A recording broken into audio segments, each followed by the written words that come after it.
Hey everyone, welcome to Intuit session on dev portals and information architecture. My name is Praneet Singh. I'm a senior product manager for the dev portal team at Intuit, specifically for the first party portal, and I focus on developer experiences and productivity. We have an exciting agenda for you today. We're going to quickly go through the portfolio that Intuit shares with the world, the dev portal overview of what we use internally at Intuit, and the information architecture challenges and how we solve it as we grow from a developer portal to a development portal. So, very quickly, a lot of you might know Intuit differently depending upon what kind of products you use, but this is just some of the products we have in our portfolio and much more. But across all these products is basically Intuit's strategy of AI driven expert platforms. And we want to provide our core customers like small businesses, self employed personnel, and consumers a more confident way to save money without doing more work. And one of the pillars in our export strategy is to basically provide a modern development experience. And this is where kind the internal dev portal, which is where I'm part of, comes into picture. That we want to enable our employees, our developers, our engineers to develop code in a more fast and secure manner. And since we have a lot of customers, as you can see, with a lot of events happening every day, every hour, every second, we want them to be able to focus on their core business logic and worry less about work. So this is where the first party dev portal kind of comes into picture. Much like any other developer portal out there, it's built for basically streamlining the development tasks of a developer. But since then, we have come a long way of serving a single specific persona to kind of adding more personas and more platforms along the way. If I have to summarize our internal development portal, it's basically a platform of platforms which offers a lot of different technologies under one hood. We provide comprehensive end-to-end workflows for developers from day zero, which is where you are discovering and you're exploring what kind of challenges you want to solve, to day one, which is set up and managing your actual software resource, and day two being end of life, more about monitoring how your software is doing. But along the process, we also enable multiple other personas in a similar journey. We allow teams to contribute and reuse so that at Intuit, we are not developing and you're not reinventing the wheel again and again. You're leveraging what other teams have built. And we similarly, on this scale, we allow multiple other features like documentation, personalization for developers as well as other users to kind of use Dev Portal overall. If I have to break down what our portal offers on a very high level, and this is just scratching the surface of the capabilities that we provide to our users. On the left hand side, you'll see a list of features, and this is just scratching the surface again over here. But these features are provided by the core dev portal internal team, which is what I'm part of. And on the right, you'll see a bunch of different features that developers use day in and day out that are also provided in the portal, but these are contributions from other teams. So think about these as extensions, think about these as features that were added to alleviate even more concerns, provide even more powerful workflows, to make the portal even more effective. And other teams kind of contribute and maintain these features day in and day out. So a quick overview would be on the left, you have documentation. We allow users to contribute, manage, publish, and share documentation about what they're building, what they've built with other teams into it.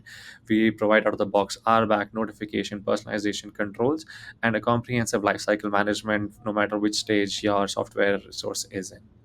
And similarly, on the contribution side, where teams have provided these features to the portal, you have API exploration, you have persistence, you have identity, you have out of the box, no code infrastructure provisioning in a matter of seconds that allows you to worry less about the work around work, and you can focus on your business logic within seconds, minutes, or hours. And we started off with providing all a core set of these features to a very specific persona like service developers. But since then we've come a long way, and the personas have kind of increased from not just developers to designers to product managers, program managers, leaders, and finally the contributors, who also are a big part of this entire ecosystem. So now that we have like a good hold on and a good familiarity of how Intuit's dev portal structure and how teams contribute to the dev portal and help make it more powerful, this is quite similar to what industries have been doing for a long time.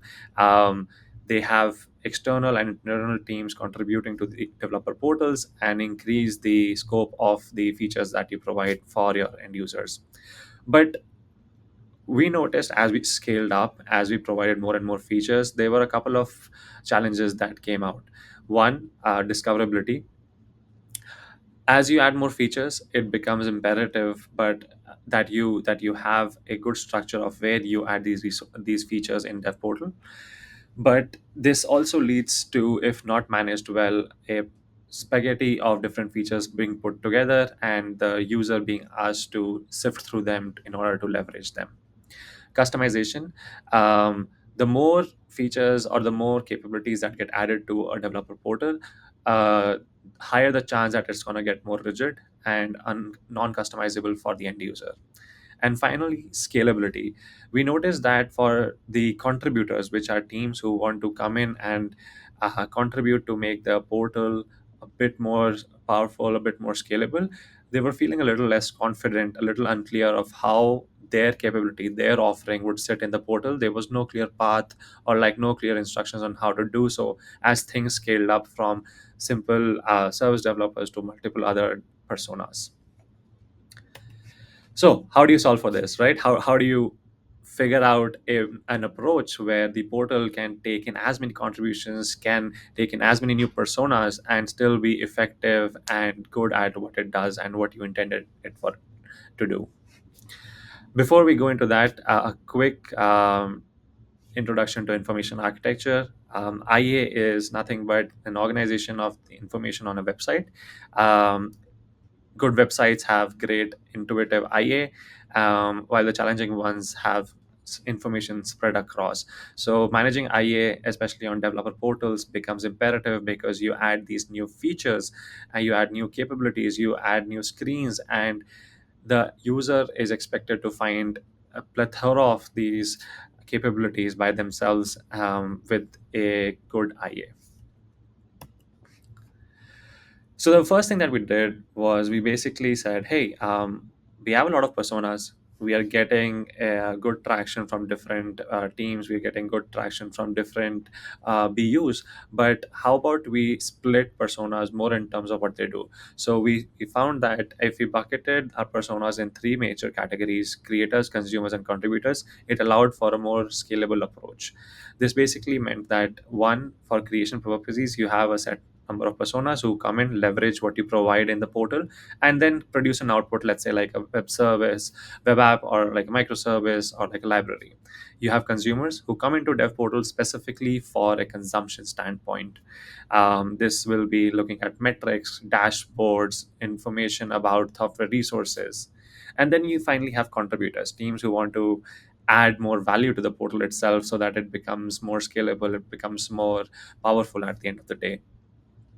And when we kind of cut across these personas, we saw that it's much more manageable, and that's how we started designing things around it. And the principles that we kept in mind were: one, it should be flexible enough so that no matter what persona or what platform team comes in, it should be scalable enough. It should be personalized so that they feel a sense of belonging in the portal and it doesn't feel unfamiliar to them as new things get added. And finally, it should be guided enough so that no matter which part of the portal you're in, even if you're new to that specific part, it has a good workflow for you defined in the way you can use it.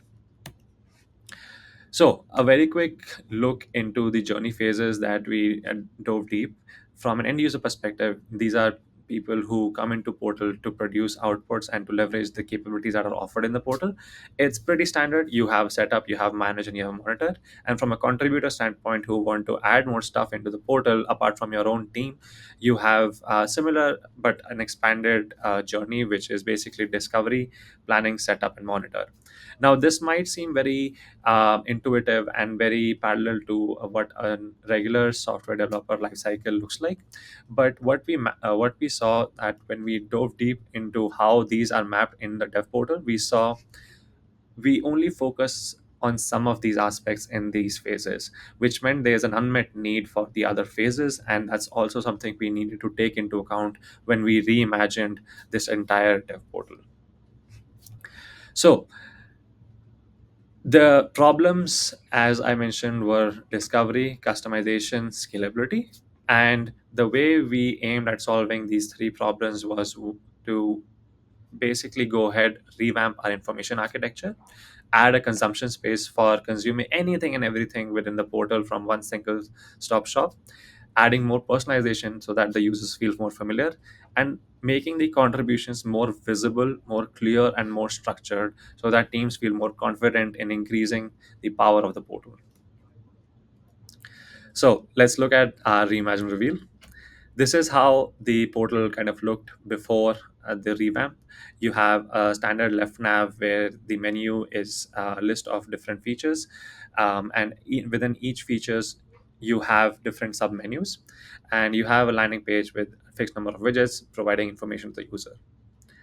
After the revamp, this is how the portal kind of looks.